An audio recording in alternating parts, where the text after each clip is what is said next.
तो शुरुआत से बताता हूँ। केमिस्ट्री की मेजर 3 ब्रांचेस होती हैं।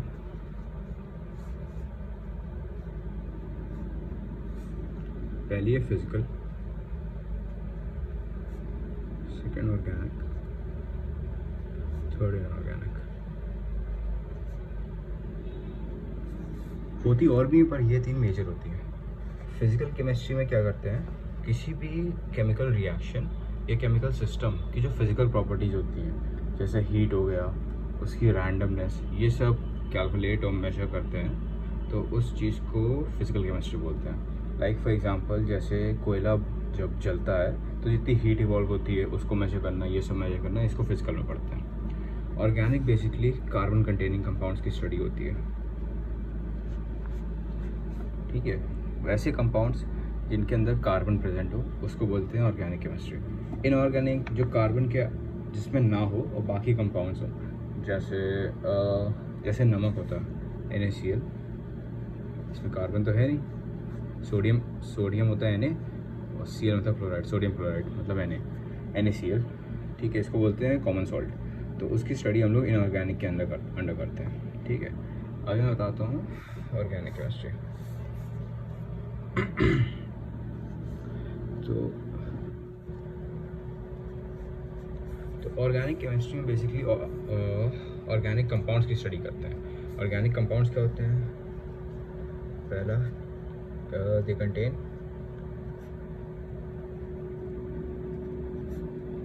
Carbon in other atoms. ठीक है, कार्बन मस्ट होता है। ठीक है, अब थोड़ी देर कार्बन के बारे में बता देता हूँ। कार्बन को C से डिनोट करते हैं। कार्बन 4 बॉन्ड बना सकता है। ठीक है, मतलब 4 चीज़ों से, 4 अलग अलग एटम से कार्बन अटैच हो सकता है। ठीक है। कार्बन की जो एटॉमिक नंबर होता है,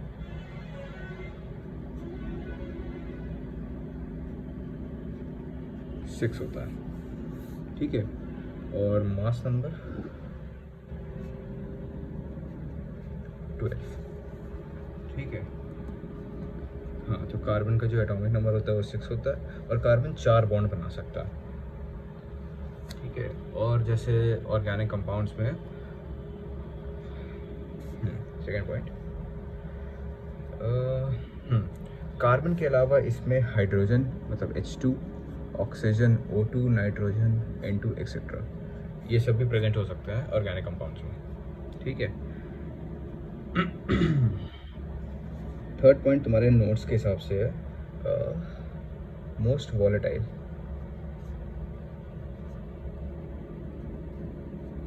अब वॉलेटाइल का मतलब क्या होता है? वॉलेटाइल का मतलब होता है बहुत ईजिली ये वेपर्स बना सकता है। लाइक वाटर है, वाटर को हम लोग रूम टेम्परेचर पे नॉन वॉलेटाइल कंसिडर करते हैं। क्यों? क्योंकि वाटर को वेपर फॉर्म में बनाने के लिए 100 डिग्री सेल्सियस का टेम्परेचर चाहिए, जिसके लिए बहुत ज़्यादा हीट चाहिए। ठीक है, तो हम लोग उसको नॉन वॉलेटाइल मानते हैं। मीनवाइल जो ऑर्गेनिक कंपाउंड्स होते हैं वो बहुत कम टेम्परेचर पे हीट करके वो गैसियस फेज में चेंज हो जाते हैं, इसलिए उनको वॉलेटाइल बोलते हैं। ठीक है, ये organic compounds liquid, solid, gas तीनों फॉर्म्स में अवेलेबल होते हैं। ठीक है, ये वाटर में इनसोल्यूबल होता है, बट किसी ऑर्गेनिक सॉल्वेंट मतलब एक ऐसा कंपाउंड जो अपने अंदर किसी चीज़ को डिसॉल्व कर लेता है। लाइक जैसे शुगर सोल्यूशन जो होता है, तो उसमें जो वाटर होता है वो सॉल्वेंट होता है। क्यों? क्योंकि वाटर शुगर को अपने अंदर डिसॉल्व कर लेता है। ठीक है, तो ऑर्गेनिक सॉल्वेंट्स में ये डिसॉल्व हो जाते हैं, बट वाटर में नहीं होता है। ठीक है, अब एक इम्पॉर्टेंट पॉइंट है,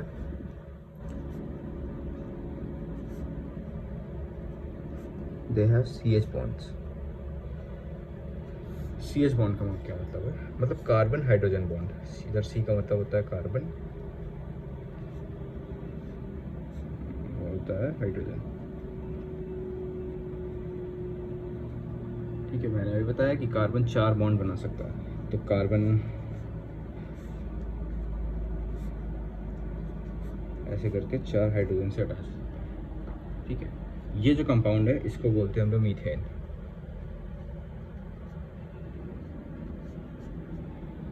ठीक है, अब क्या है, कोवेलेंट बॉन्ड, हाँ ठीक है। कार्बन के साथ ये जो बॉन्ड बना है ये हाइड्रोजन के साथ, ये होता है कोवेलेंट बॉन्ड। कोवेलेंट बॉन्ड क्यों? कोवेलेंट बॉन्ड होता है sharing of electrons.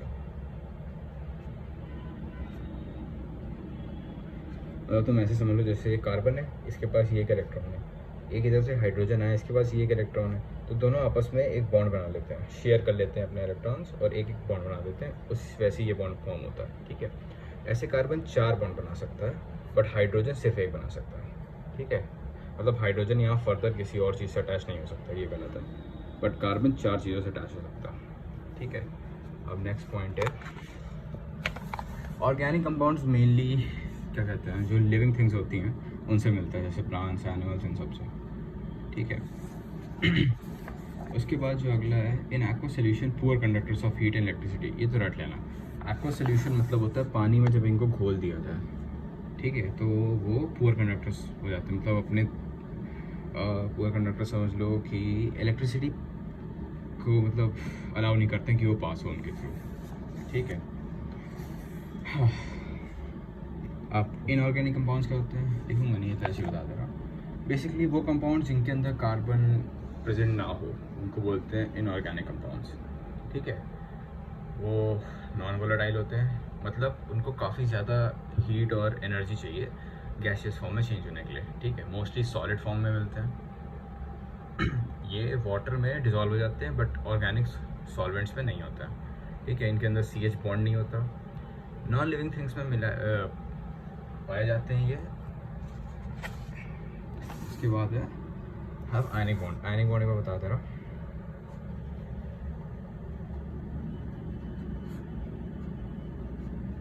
Ionic bond बनता है ट्रांसफर ऑफ इलेक्ट्रॉन।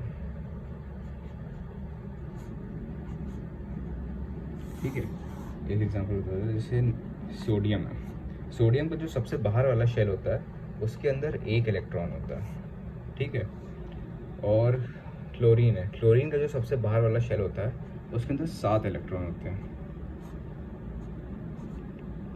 ठीक है, अब स्टेबल होने के लिए सबसे बाहर वाले शेल में 8 इलेक्ट्रॉन्स होने चाहिए स्टेबल होने के लिए, और सारे कंपाउंड्स को स्टेबिलिटी चाहिए। तो सोडियम के पास तो एक है, अगर ये एक चला जाए तो आखिरी वाली शेल भी चली जाएगी, जो सेकंड लास्ट शेल है वो लास्ट वाली शेल बन जाएगी और उसके अंदर 8 इलेक्ट्रॉन्स हैं, तो ये भी वही चाहता है कि स्टेबिलिटी मिल जाए। क्लोरीन के पास 7 है, एक और इलेक्ट्रॉन इसको कहीं से मिल जाए अगर, तो 8 हो जाएंगे, ये भी स्टेबल हो जाएगा। तो ये क्या करता है, जो सोडियम है वो अपना इलेक्ट्रॉन क्लोरीन को दे देता है। ठीक है, जब ये क्लोरीन को दे देता है तो ये भी स्टेबल हो जाता है, क्लोरीन भी स्टेबल हो जाता है 8 इलेक्ट्रॉन के साथ, तो ये दोनों फिर बॉन्ड फॉर्म कर लेते हैं और बन जाता है NaCl। ये होता है आयनिक बॉन्ड। ज़्यादातर ये इनऑर्गेनिक कंपाउंड्स में आयनिक बॉन्ड फॉर्म होता है। ठीक है, in aqua solution good conductors of electricity. हाँ, एक्वा सोल्यूशन मतलब पानी में अगर इनको घोल दिया जाए तो बहुत अच्छे कंडक्टर्स बन जाते हैं, मतलब इलेक्ट्रिसिटी को ईजिली पास होने देते हैं। ठीक है, अब इसके एग्जांपल्स हैं salt, acid, basis, non metals, यही सब। अब अभी कुछ प्रॉपर्टीज़ लिखी हैं कार्बन की। पहला टेट्रावेलेंसी, मैंने बता दिया कार्बन की वैलेंसी 4 होती है, मतलब 4 चीज़ों से वो अटैच हो सकता है, ये मैंने बताया। कार्बन की 4 वैलेंसीज होती हैं, तो वो 4 अलग अलग या फिर सेम एटम से अटैच हो सकता है, ये हो जाती है टेट्रावेलेंसी। और कैटिनेशन, कैटिनेशन मतलब होता है कार्बन की एबिलिटी होती है कि वो लंबी लंबी कार्बन की चेन्स बना सकता है, मतलब कार्बन खुद से भी अटैच हो सकता है और लंबी लंबी चेन फॉर्म कर सकता है, मतलब ये बहुत आगे तक जा सकती है। ठीक है, इस प्रॉपर्टी को बोलते हैं कैटिनेशन। अब मेन स्टार्ट करते हैं ऑर्गेनिक केमिस्ट्री, जो मेन चीज़ है। ठीक है, तो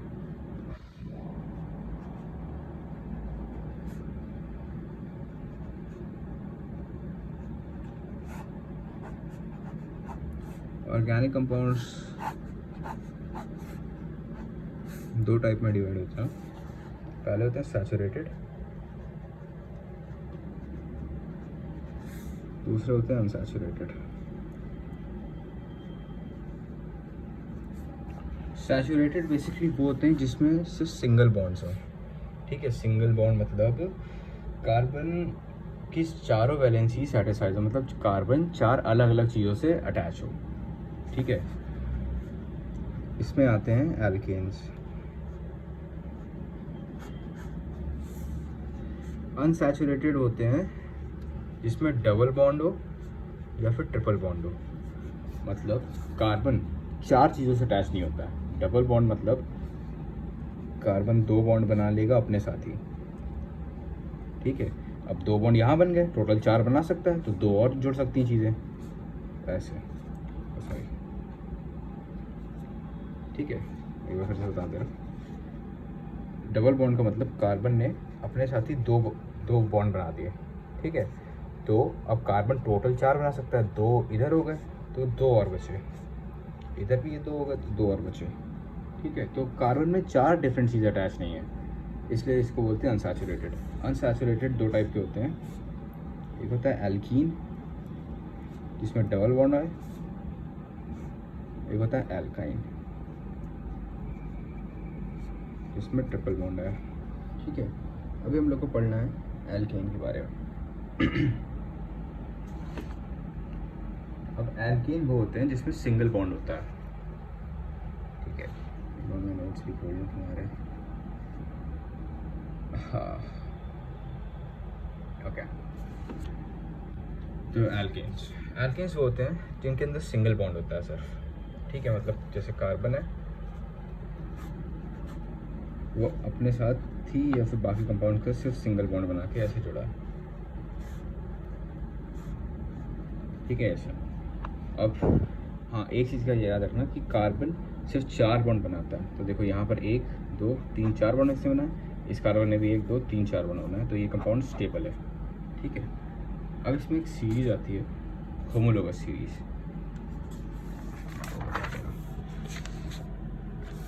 होमोलोगस सीरीज स्टार्ट होती है मेथ से, मेथ, एथ, प्रॉप, ब्यूट, इसको ब्यूट पढ़ते हैं, pent, hex, hept, oct, non, dec, ठीक है। इनका मतलब होता है कि कंपाउंड में कितने कार्बन है। अगर एक कार्बन है तो नाम हम लोग मेथ से लिखते हैं, 2 कार्बन है तो एच से, 3 है तो प्रॉप, 4 है तो ब्यूट, 5 है तो पेंट, 6 है तो हेक्स, 7 है तो हेप्ट, 8 है तो ऑक्ट, 9 है तो नॉन और 10 है तो डेक, ठीक है। अब एल्केन की हम लोग अगर बात कर रहे हैं तो देखो यहाँ पे लास्ट में एन आता है, ANE, ठीक है। तो इनका नाम वैसे ही लिखते हैं, ये हो जाएगा मीथेन, मेथ, और क्योंकि एल्केन है तो एन, ठीक है। अब अगर 2 कार्बन है तो एथ और एन है तो एथेन, 3 कार्बन है अगर तो प्रॉप और एल्केन है तो प्रोपेन, फिर ब्यूटेन, पेंटेन,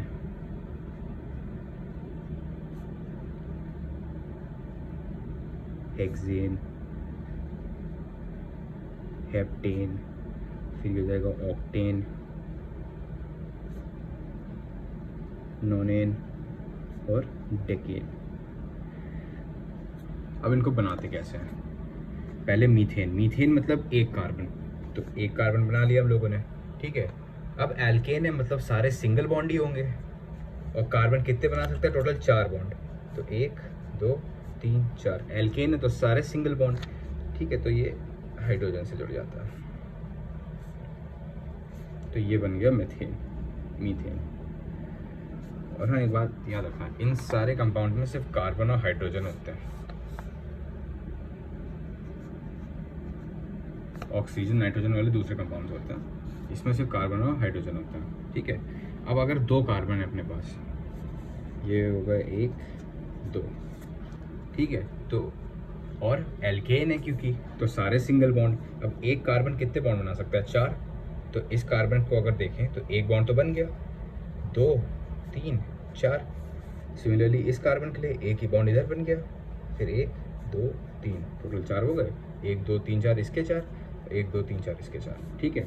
अब बस हर जगह H लगा देंगे, हाइड्रोजन, तो ये हो गया इथेन। अब थोड़ा बड़ा का देखते हैं, लेट्स से पेंटेन का देखते हैं। पेंटेन, पेंट आ रहा है मतलब 5 कार्बन है, तो पहले 5 कार्बन बना देंगे सीधे सीधे, 2 3 4 5, ठीक है। अब एन लगा है बाद में, मतलब एल्केन है। एल्केन में सारे सिंगल बॉन्ड होते हैं, तो एक कार्बन 4 बॉन्ड बना सकता है। तो एक इस कार्बन को अगर देखें तो एक बॉन्ड इधर बन गया, 3 और बन सकते हैं, 1 2 3। अब अगर इस कार्बन को देखें तो एक बॉन्ड इधर, एक बॉन्ड इधर, 2 बॉन्ड बन गए, तो 2 और बना सकता है, 4 हो गए। सिमिलरली इसके भी 2 और बन सकते हैं, इसके भी। और इधर अगर देखें तो इस कार्बन को एक बॉन्ड इधर है, 3 और बन सकते हैं, ये हो गया। अब सारी जगह एच लगा दो,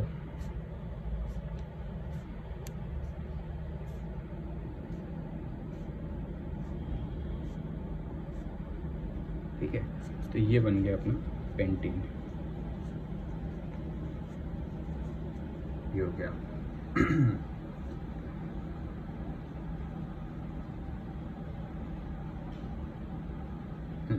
एक पॉइंट याद रखना,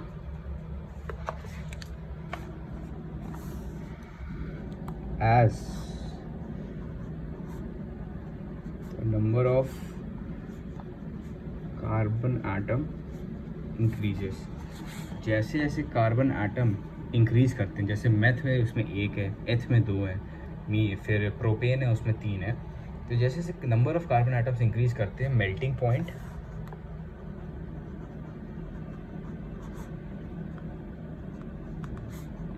एंड बॉइलिंग पॉइंट भी लिख दे रहा, इंक्रीजेस। ऐसा क्यों होता है ये देखते हैं। अब यहाँ पे सिर्फ एक कार्बन है, ठीक है, बॉन्ड सिर्फ 4 हैं, तो इसको, इन बॉन्ड्स को तोड़ने के लिए बहुत कम एनर्जी चाहिए और थोड़ी सी एनर्जी में बॉन्ड टूट जाएंगे। अब यहाँ पे देखो बॉन्ड ज़्यादा हैं, ठीक है, तो इंटरमॉलिक्यूलर जो फोर्सेस हैं, ये जो आपस में लगा रहे हैं, ये ज़्यादा है, तो ये सारे बॉन्ड तोड़ने के लिए इसके कंपैरिजन में थोड़ी सी ज़्यादा हीट लगेगी, तो मेल्टिंग पॉइंट ज़्यादा हो जाएगा, बॉइलिंग पॉइंट भी। अब इसमें देखो अगर पेंटेन में तो 5 कार्बन है, उसके बाद टोटल इतने सारे बॉन्ड्स हैं, तो इसको तोड़ने के लिए बहुत ज़्यादा एनर्जी चाहिए। तो हम लोग देख रहे हैं कि जैसे जैसे number of carbon atoms increase कर रहे हैं, जो मेल्टिंग पॉइंट और बॉइलिंग पॉइंट है वो भी इंक्रीज़ कर रहा है, ठीक है। तो ये हो जाएगा। एक और पॉइंट याद रखना, ब्रांचिंग।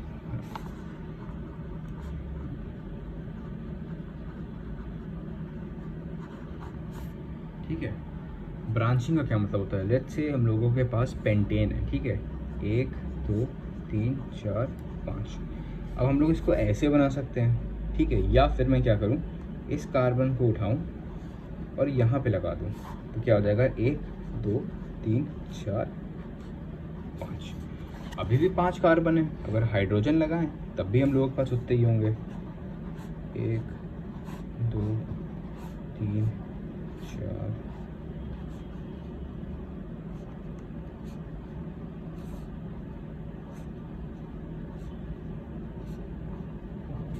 ठीक है, तो अभी भी ये है तो पेंटेन, बट क्या हुआ, यहाँ पे ब्रांचिंग हो गई एक्स्ट्रा। तो इससे ब्रांचिंग जब होती है तो सरफेस एरिया कंपाउंड का कम हो जाता है, सरफेस एरिया डिक्रीजेस, सो बॉइलिंग पॉइंट ऑल्सो डिक्रीजेस, ठीक है। मतलब अगर सरफेस एरिया, ब्रांचिंग जब होती है, वैसे याद रखना, ब्रांचिंग जब होती है तो जो सरफेस एरिया होता है कंपाउंड का वो कम हो जाता है, जिसकी वजह से जो मेल्टिंग पॉइंट है और जो बॉइलिंग पॉइंट है वो दोनों भी कम हो जाते हैं, इसलिए तो melting point and boiling point decreases, ठीक है।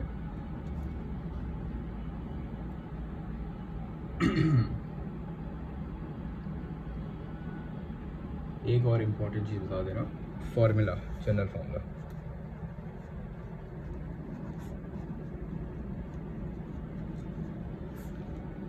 ऑफ एल्केन्स, ठीक है, वो होता है CnH2n+2, ठीक है, where n is an integer. अब मान लो n की वैल्यू 1 है, तो फॉर्मूला बनता है C1H2 × 1 2 + 2 4। 1 लिखने की ज़रूरत नहीं होती, तो इसको डायरेक्ट हम लोग CH4 लिख सकते हैं। अब ये n का मतलब होता है नंबर ऑफ कार्बन। अब हम लोगों के पास आया, हम लोगों ने जब n की जगह पे 1 रखा तो हम लोग के पास CH4 आया। तो CH4 होता है हम लोगों का, देखो एक कार्बन है, ठीक है, और ये फॉर्मूला एल्केन का है, मतलब तो एक कार्बन के लिए हम लोग लगाते हैं मेथ, और ये फॉर्मूला एल्केन का है, तो एल्केन अगर होता तो आखिरी में एन लगा देते हैं, तो ये आ गया हम लोगों का मीथेन का फॉर्मूला, ठीक है। यहीं पे अगर हम लोग n is equal to let's say 5 रखते हैं, नहीं 6 रख देते हैं, ठीक है। इस फॉर्मूले जब हम लोग n इक्वल टू 6 रखें तो ये हो जाएगा C6H 6 इंटू 2 12 प्लस 2 14, C6H14। अब नंबर ऑफ कार्बन कितने हैं 6, मतलब हेक्स, और एल्केन है तो आखिरी में एन लग जाएगा, तो ये हो जाएगा हेक्सेन। इससे तुम ये भी देख सकती हो कि जब तुम कंपाउंड ड्रॉ करोगी तो 6 कार्बन होंगे, 1 2 3 4 5 6, और टोटल 14 हाइड्रोजन लगेंगे, 3 यहाँ पे, 4 5 6 7 8 9 10 11 12 13 14, टोटल 14 हाइड्रोजन लगेंगे, ठीक है। तो ये होता है सब एल्केन्स का, इतना ही होता है। इसके बाद आते हैं एल्कीन्स जो अनसैचुरेटेड होते हैं, वो मैं बाद में बता दूँगा।